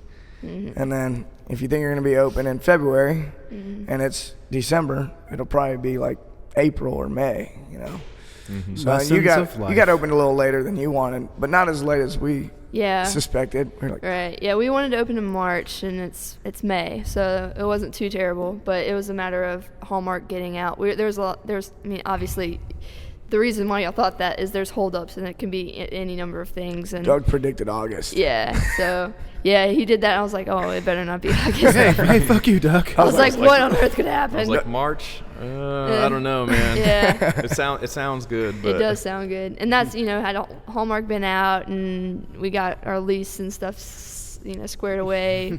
Coulda, but. And you'll never figure it out either, because we say that like we know what's going to happen. Right. Well, like Doug and I opened up our second facility, or no, when we moved facilities, like we knew it was going to be all jacked up, and we still got surprised. There was like a 3-day period where we like couldn't train anybody due to code enforcement issues, and then we did CrossFit Collierville. We were way off on that one too. I mean, all the same code enforcement issues. Code enforcement's put us back 6 weeks. This wall was it. Yeah. So find other business owners. We could have been April for in sure. your area, and they will fill you in on what happens with code enforcement. Yeah. And you still but you still can't do it. No. Yeah. Every space is unique, and it'll have something wrong with it. and your contractor doesn't know it all, I promise. They absolutely don't. No. You could get 10 of them in a room, and they wouldn't think of everything. So total operating costs, you really don't know yet. To be determined. Yeah. We just opened up when we opened up Collierville, and then back when we were very, very new, our operating costs, less salaries, I want to say about $8,000 for Collierville. Yeah. Well, it's about $8K a month is usually like what we used to do at CrossFit Memphis, like back before. When we first got started CrossFit Memphis. Yeah. It was like less salaries, probably about that. Less salaries. Just starting off. I say less salary just because I understand that some people are like, I have to make, I was talking to a guy a couple weeks ago, he's like, I have to make this much money per month. And I'm going, holy shit, that's like twice what I make. Yeah. But they're older, they have kids. Yeah. They have all this stuff, and they're like, hey, I got to make this much a month. I'm like, you want to open a CrossFit gym? Yeah. Like it's like you need a fucking job. Go work for a corporation, son. It's hard to believe it was ever that cheap. We spent like $9,000 on supplements and T-shirts like 2 months ago. Like in 1 month. It's true.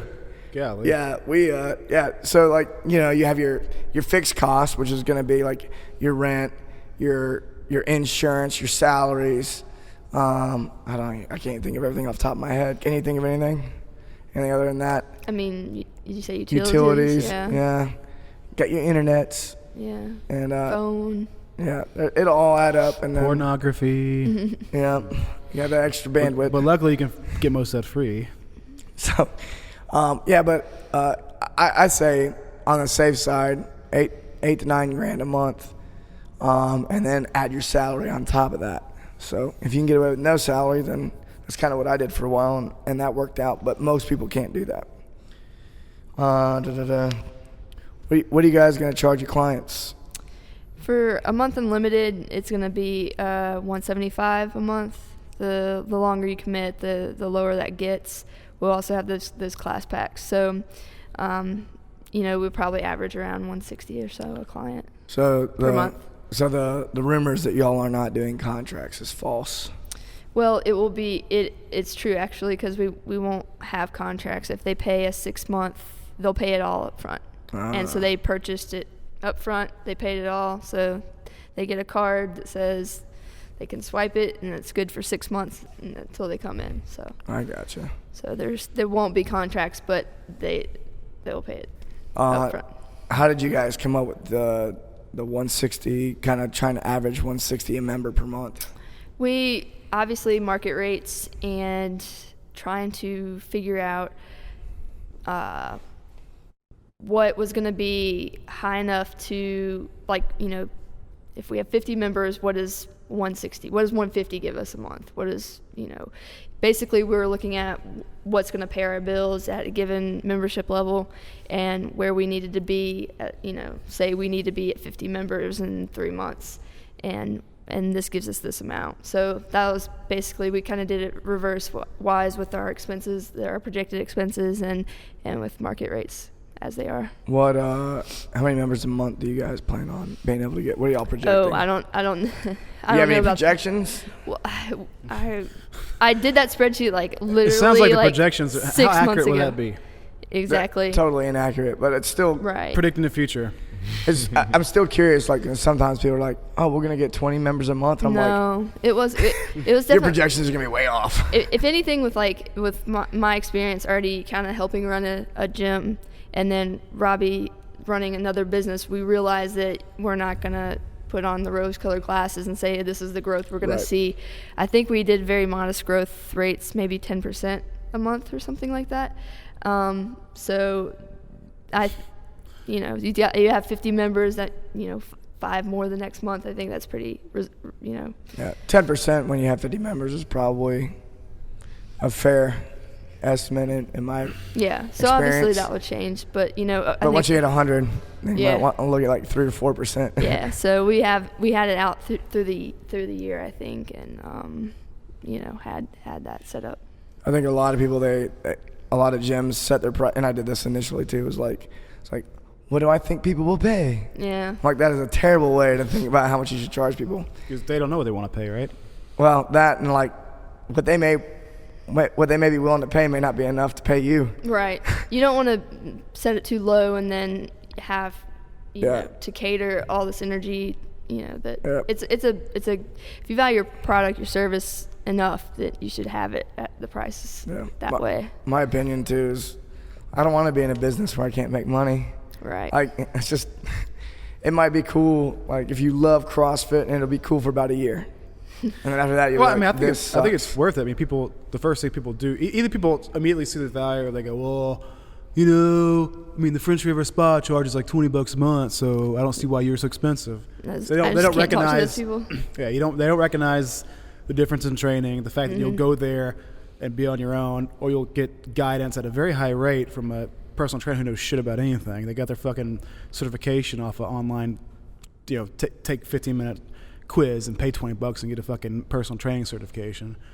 Yeah, so you can spend a couple months here at that rate getting actually fit and strong, or do that for your entire existence on Earth and not have one fucking lick of progress to show for it. So whatever you want to do. I think people who can afford it will associate, the cost with value. And it's the same thing. If you want to go get good training at a high-tier martial arts academy or something, you want to go study tactical weapons skills, you want to do anything at a high level people have spent a lot of time and effort getting good at the shit they do and mastering it, and to get their advice takes some investment on your part. So don't have this attitude where you're going to get all the fucking benefit and change your life and become a whole new person, but do it for fucking $20 a month. You're a fucking asshole. Great point. Love it.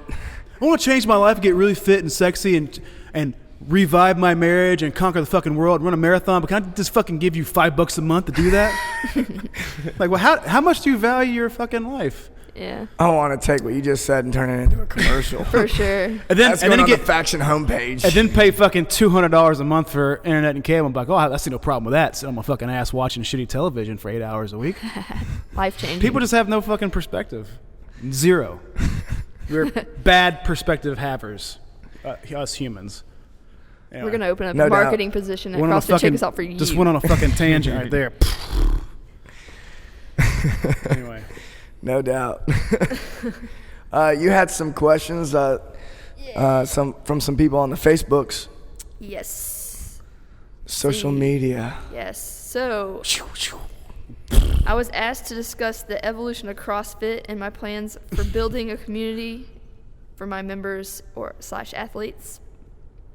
And that doesn't sound like an easily answerable. That's a tough one. And what my how do you plan to conquer the world? What my vision for the box is, and how do I focus on training potential games athletes versus the average Joe. Well,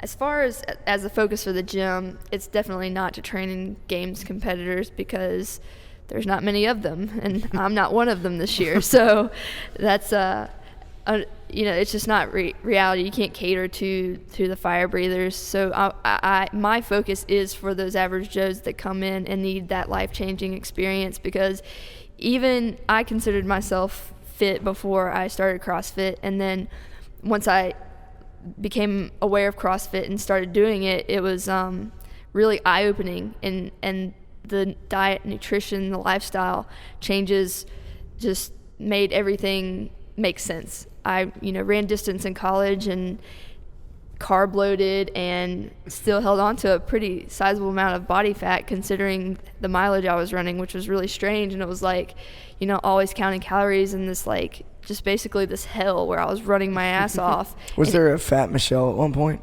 Yes, Fat Michelle happened. Sometimes this needs to be qualified. Fat Michelle's probably not I need that to see bad. a picture. Well, okay, I have no idea. I was a distance runner in college, and for 2 years, and averaging 50 to 60 miles a week. So I wasn't fat then, obviously, but I was still I was nowhere as lean as I am now. But anyway, I got tired of running that long and switched sports and started playing softball for Mississippi State. But I continued to eat the same. And so softball is not nearly as physically arduous as cross country and distance running. So softball girls are known for being they're really thick. lean. They're thick, yeah.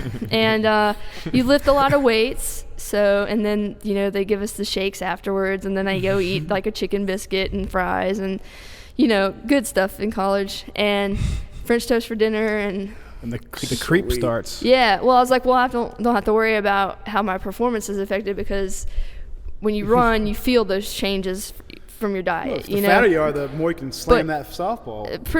Yeah. And I was still the smallest on the team, mind you. I just gained 20 pounds.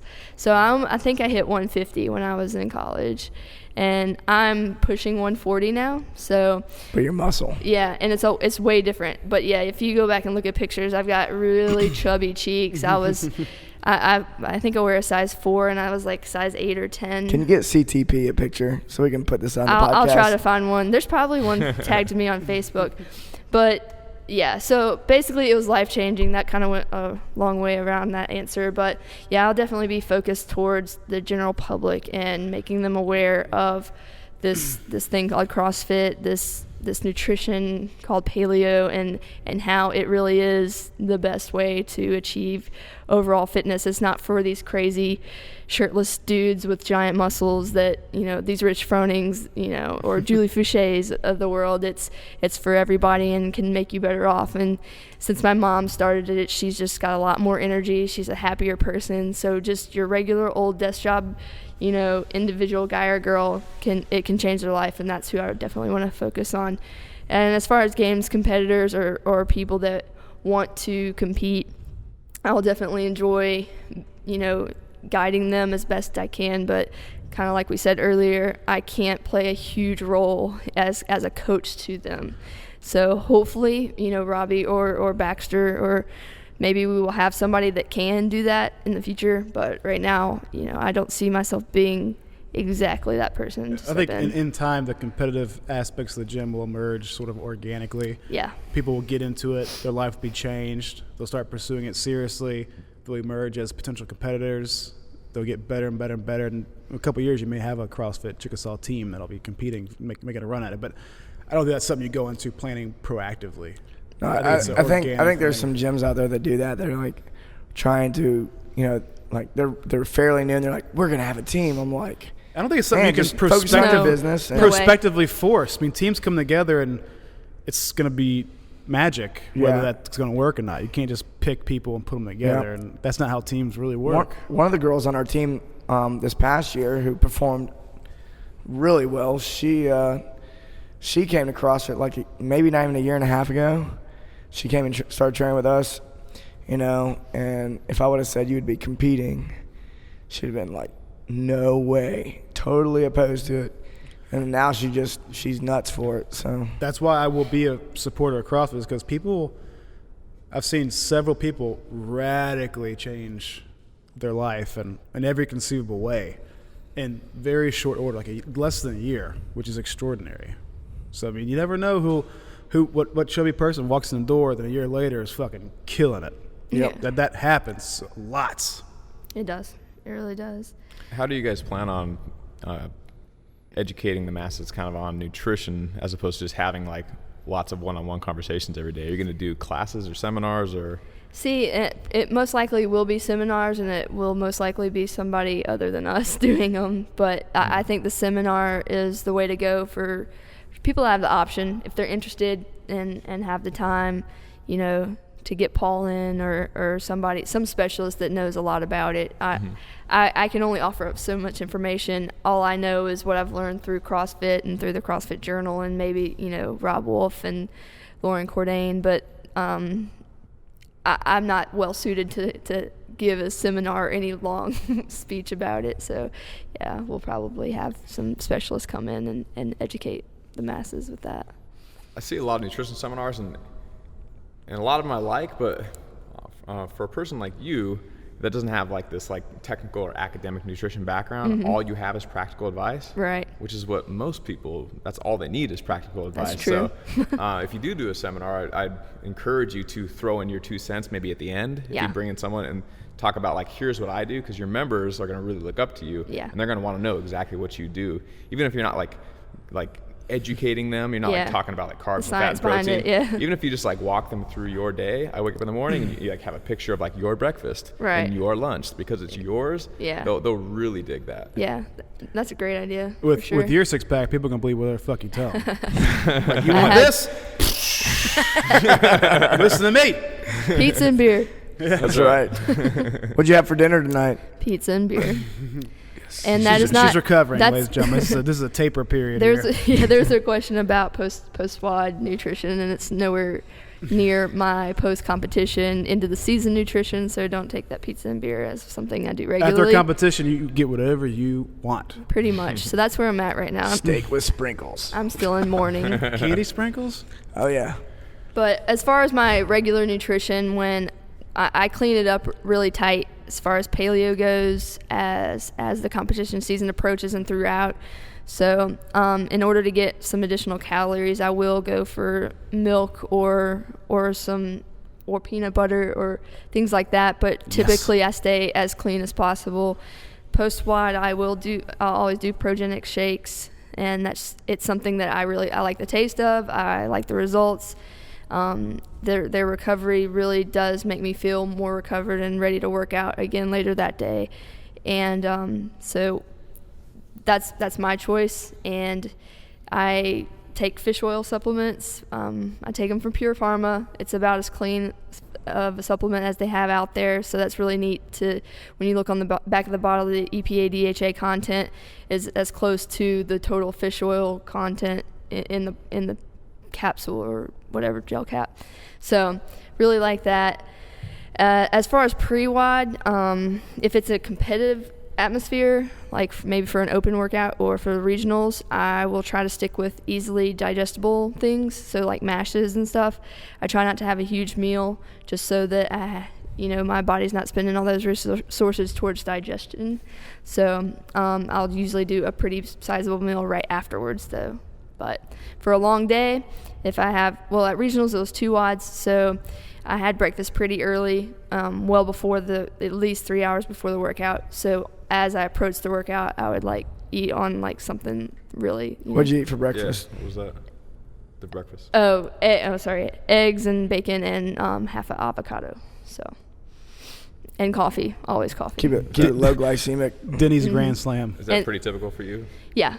So as I'll do a sweet potato mash or applesauce or even mashed bananas and stuff closer towards the actual workout, but no proteins and stuff within 2 hours before the workout. Oh, okay. Before a competition workout. Before a regular workout, I kind of just, it's a regular meal. If I just ate, it's not a big deal typically. So. What about a regular everyday dinner? Say you didn't train that day and you're just gonna have a meal just to eat normal. Yeah, I'll normally have a protein. I don't really branch out too much. I'll have some salmon or some type of fish or chicken or steak, and then I'm a huge broccoli fan. I'll eat it 5 or 6 days a week for multiple meals, or spinach. I like the greens for the most part.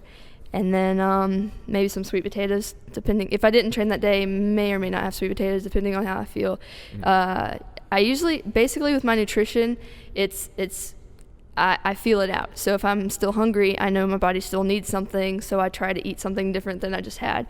So if I had some proteins and some vegetables and I'm still feeling hungry, I grab a handful of almonds or some type of nut to get some fat in and see if that helps, So usually if I'm hungry, it's because I feel like I didn't eat something right, so I go grab something different, and it usually takes care of it.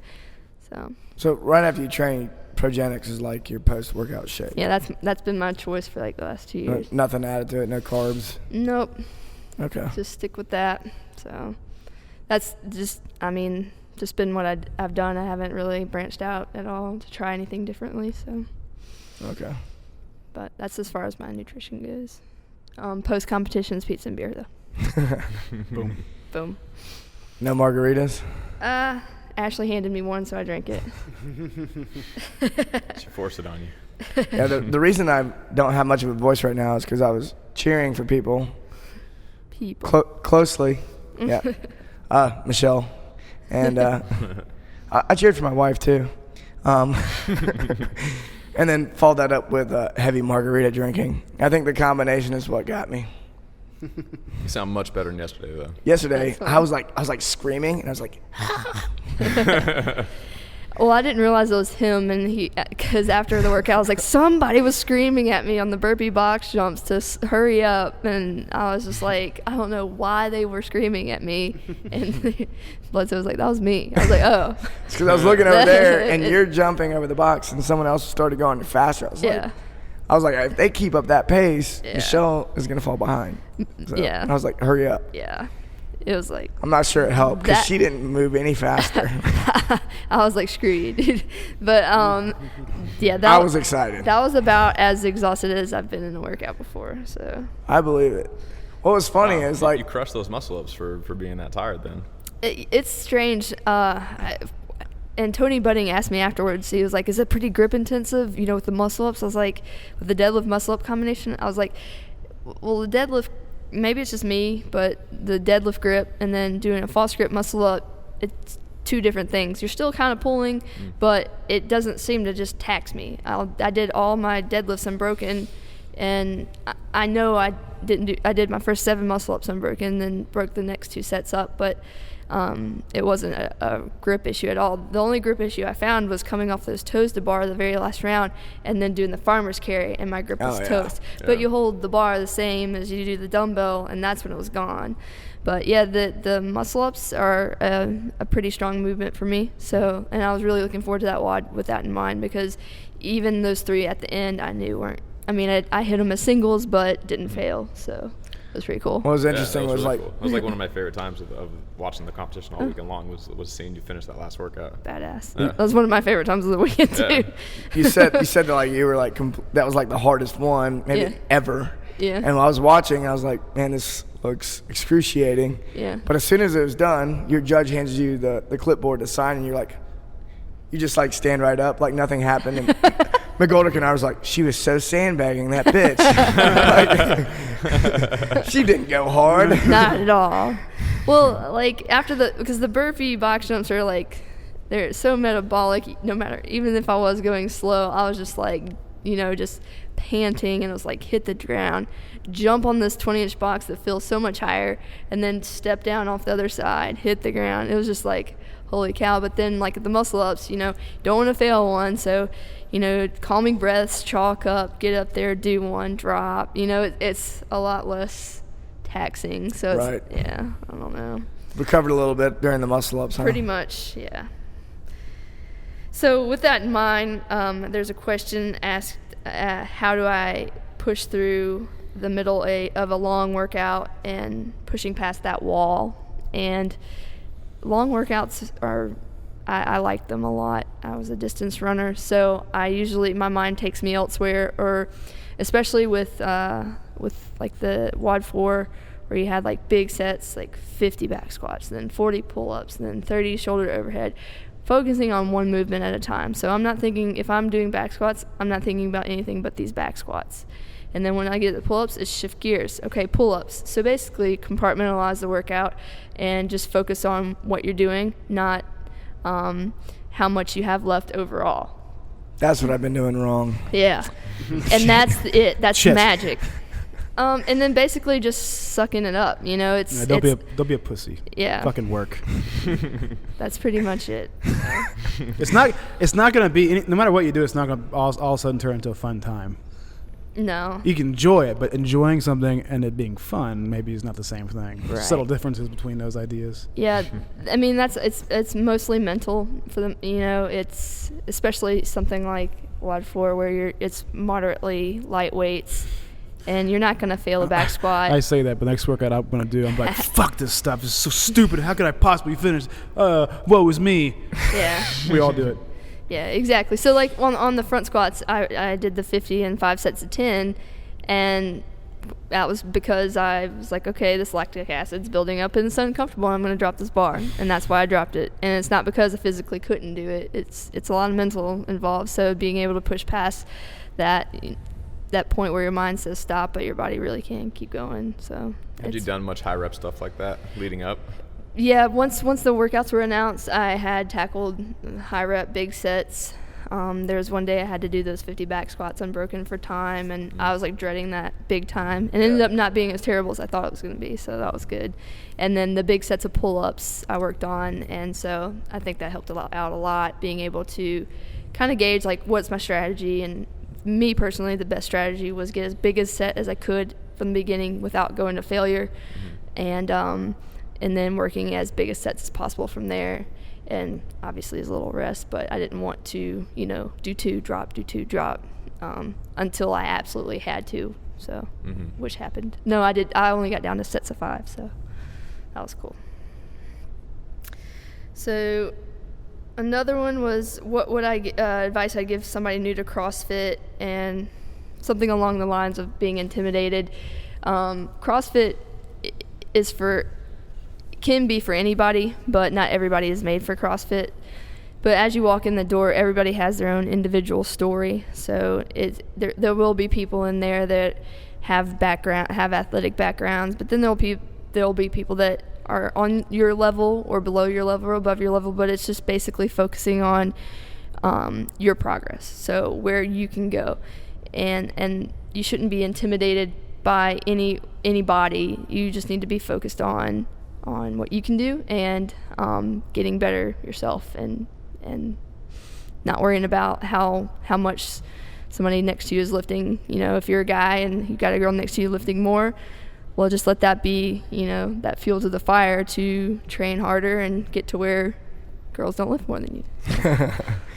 That's the one thing we say is progress, not perfection. Exactly. Yeah. It's the journey, man. It's the AA model. Yeah. Oh, is that AA? Man.